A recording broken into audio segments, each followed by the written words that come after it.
Hello बच्चों, मैं सुनील अग्रवाल आपका स्वागत करता हूँ आपके यूट्यूब चैनल फिजिक्स का अड्डा। यहाँ पे हम लोग 12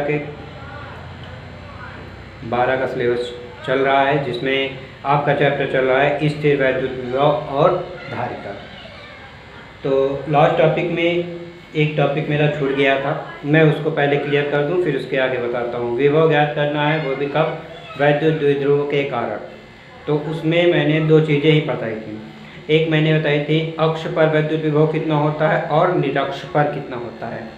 उसमें ये छूट गया कि अगर मान लो इन दोनों के अतिरिक्त कहीं और कोई बिंदु है जो ना तो अक्ष पे है ना तो निरक्ष पे है, तब वहाँ पर वैद्युत विभव कितना होगा, ये बताना भूल गए थे। आज इसको हम बताएंगे। फिर उसके बाद बताएंगे आप लोगों को कि अगर कोई दो गोले हैं जो संकेंद्रीय हैं और उनके पृष्ठ आवेश घनत्व तो सेम है, तो उनके केंद्र पर विभव कितना होगा। दो चीज़ें आज पढ़ेंगे। तो चलिए टाइम वेस्ट ना करते हुए जल्दी से शुरुआत करते हैं। द्विध्रुव के कारण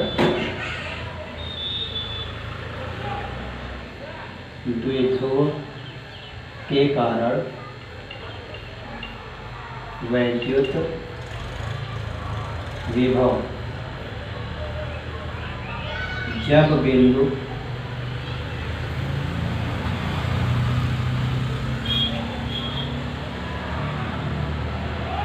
अक्ष अथवा निरक्ष के अतिरिक्त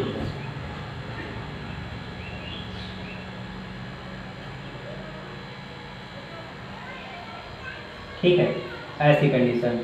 तो निरक्ष के लिए हमने क्या विभव पढ़ा था? वी एक्सिस, अगर इसको हम बोले वी अक्ष, ऐसी कंडीशन। विभव अक्ष पर कितना होता है? वही 1/4 pi epsilon naught P upon R square. और अगर वी निरक्ष की बात करें तो वी निरक्ष पर विभव का मान कितना होता था? 0। ठीक है, हम इन्हीं दोनों को बताए थे। अब इसके अलावा एक तीसरा पॉइंट आ जाए। मान लीजिए हमारे पास दो बिंदु आवेश हैं, ठीक है, -q और +q। ये तो हमारा विद्युत द्विध्रुव बनाएगा, जिसकी वजह से L और L यहाँ पे हो जाएगा। अगर यहाँ पे कोई बिंदु लिया जाए तो वो तो अक्ष होगा, और अगर इसके सीध में कहीं लिया जाए वो तो निरक्ष होगा। ये चीज़ क्लासिफाइड हो चुका है, बता भी चुके। अगर मान लो कोई बिंदु अलग से दे दिया जाए, अब ये क्या अक्ष पे है, क्या निरक्ष पर है? नहीं, ये यहाँ से मान लो r दूरी पर कोई बिंदु है P, इस पर निकालना है हमको क्या? वैद्युत विभव। P नहीं लिखेंगे क्योंकि P तो जो है उसमें द्विध्रुव में।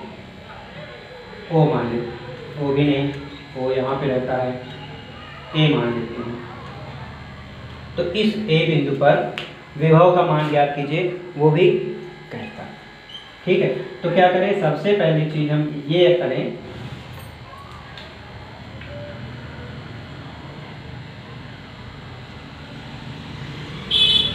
देखिए एक ये हमारा वैद्युत द्विध्रुव बनेगा।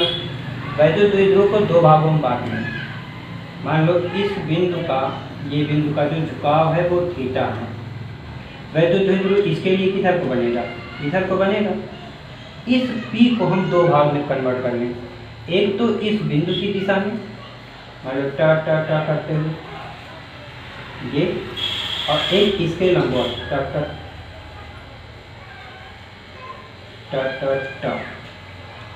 ठीक है, दो भाग में। अच्छा, तो इसमें थीटा है, तो इस वाले बिंदु का नाम क्या हो जाएगा? P cos theta. हाँ भाई, जिसके साथ थीटा वो cos थीटा, जिसके साथ थीटा नहीं वो P sin थीटा। अब दो चीजें वहां पे बन गई। क्या? एक तो अक्षीय स्थिति बन गई। भाई द्विध्रुव यहाँ बन रहा है, इसकी वजह से ये बिंदु कैसा बन रहा है? अक्षीय बन रहा है। और एक ये बिंदु बन रहा है वैद्युत द्विध्रुव, इसकी वजह से ये मिडिल पॉइंट यानी अर्धा, इसकी वजह से ये इधर को बन रहा है। तब क्या हो जाएगा? निरक्ष हो जाएगा।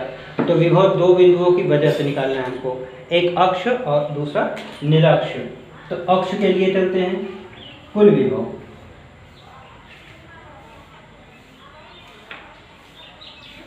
V बराबर क्या हो जाएगा? V अक्ष प्लस V निरक्ष।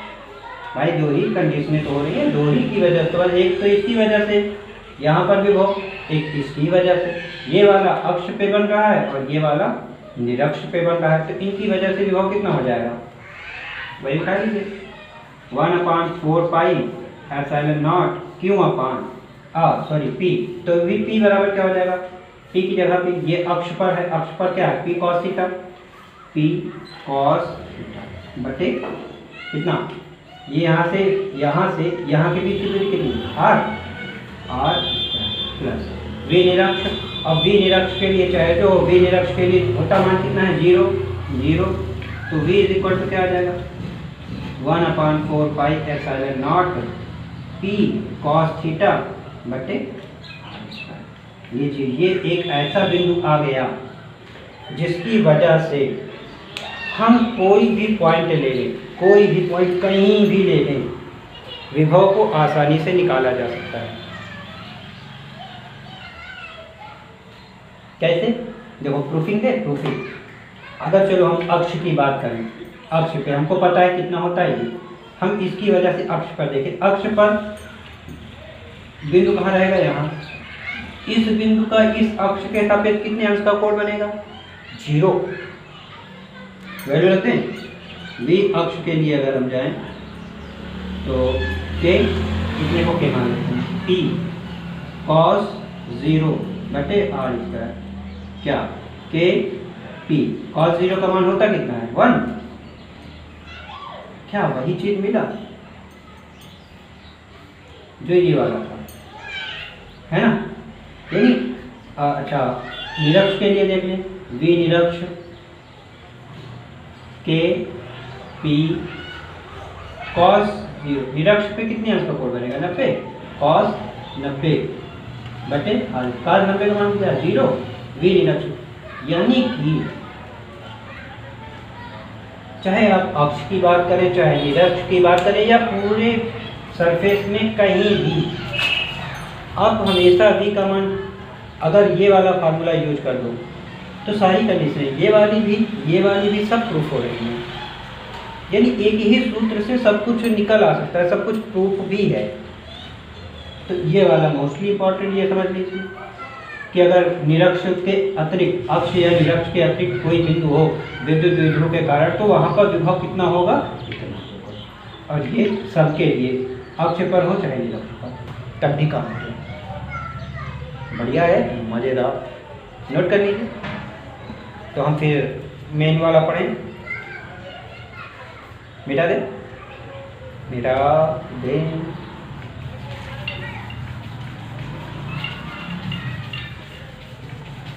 मिट गया।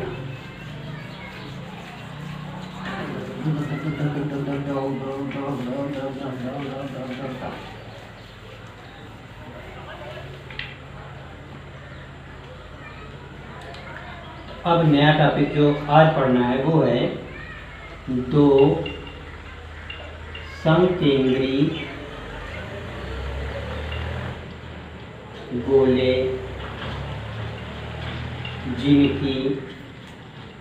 जिनका पृष्ठ आवेश घनत्व समान है के केंद्र पर वैद्युत विभव ज्ञात कीजिए। ठीक है, यानी दो गोले हैं और दोनों गोले कहते हैं संकेंद्री। संकेंद्री गोलों का मतलब होता है जिनका केंद्र एक। ऐसा करें कि विमान में हमारे पास एक गोला ये है,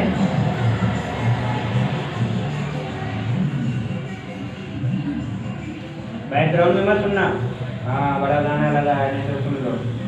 एक ये गोला है और एक गोला ये।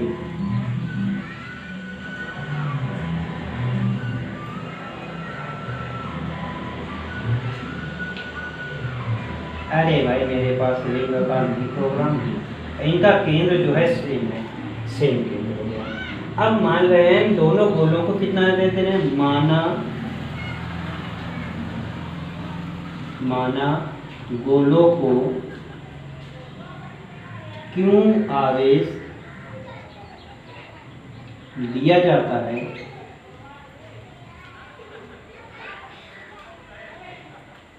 जो दोनों गोलों पर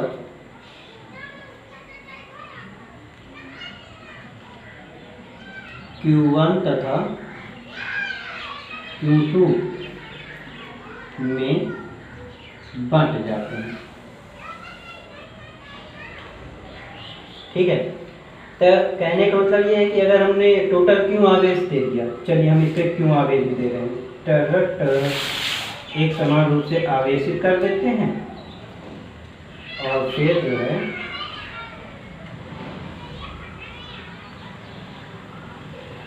इसको भी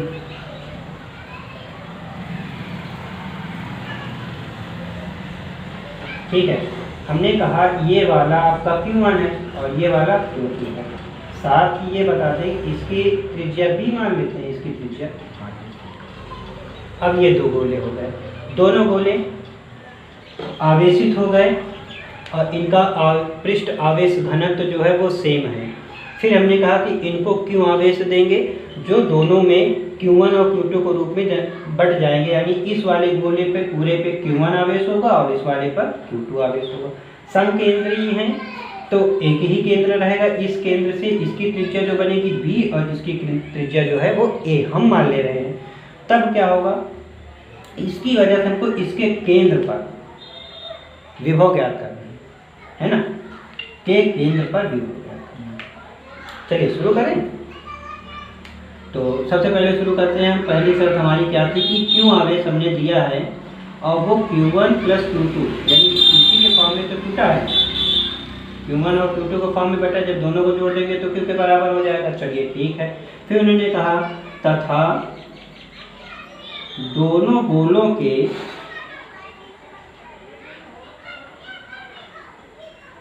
पृष्ठ आवेश घनत्व समान है। तब क्या होगा, सिग्मा पहला गोला और सिग्मा दूसरा गोला। तब क्या होगा, चलिए एक काम और कर लेते हैं, इसको Q2 मान लेते हैं, इसको अब सिग्मा का फार्मूला क्या होता है, Q upon 4πr², Q upon A, sigma बराबर Q अपान A।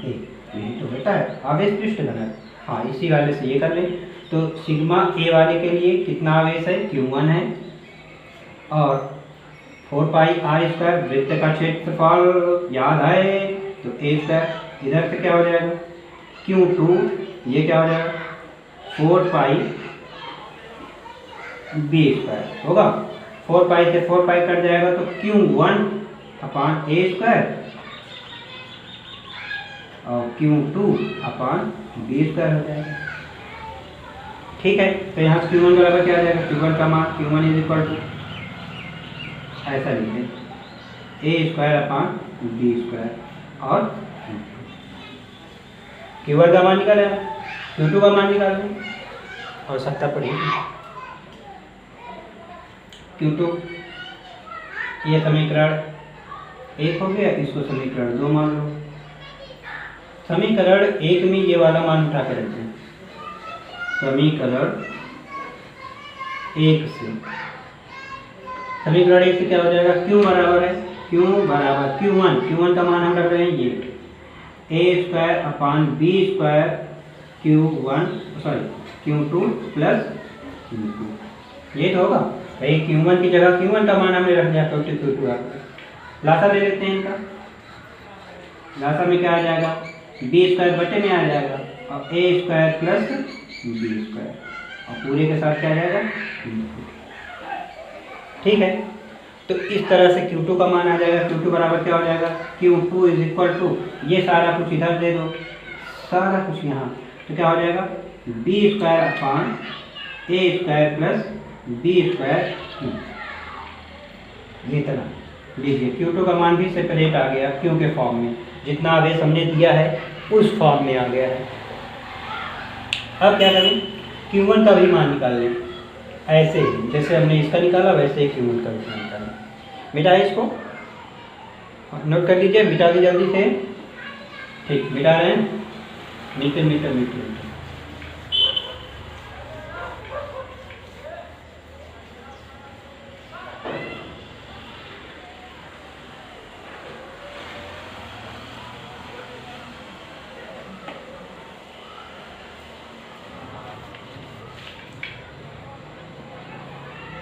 अभी हमने Q1 का मान क्या निकाला था, Q1 = A² / B² Q2। Q2 की वैल्यू अभी निकाला हमने, उसको रख देते हैं। तो Q1 = A² / B² Q2 की वैल्यू क्या निकल के आएगी, B² / A² + B² Q1। ये तो आया था, B² से B² कट जाएगा। Q1 की वैल्यू क्या आ जाएगी, A² + B² हो गया। चलिए Q1 Q2 का भी मान निकाला है। अब क्या करना है कि हमको केंद्र पर विभव निकालना है। केंद्र पर विभव निकालने के लिए एक तो इस वजह से होगा, यानी ये वाला Q2 जो इसके पर उस पे है पृष्ठ पर, और एक इस पर Q2 है जो इसके पृष्ठ पर है, तो दो निकलेंगे। कुल विभव केंद्र पर कुल विभव क्या, V = VA + VB। हमने ऐसा क्यों लिखा VA + VB? अरे भाई, पहला वृत्त जिसकी त्रिज्या A है उस पर विभव VA होगा, दूसरा B त्रिज्या है उस गोले का विभव VB होगा। ठीक है, वैल्यू रख दें। V = VA KQ/R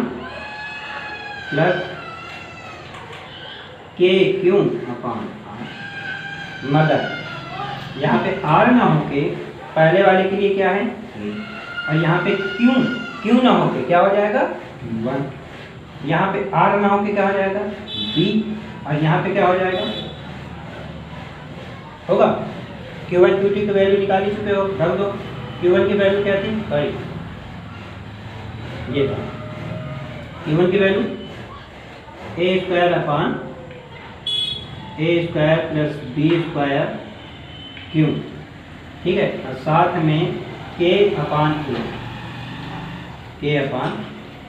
इसी तरह इसका K/B, B² A² + B² Q। ठीक है, A से A कट गया, A बचा, B से B² निकल गया, B बचा, KQ इतना।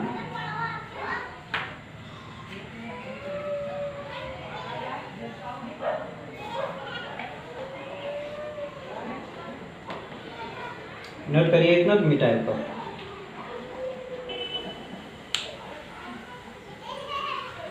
मिटा दें।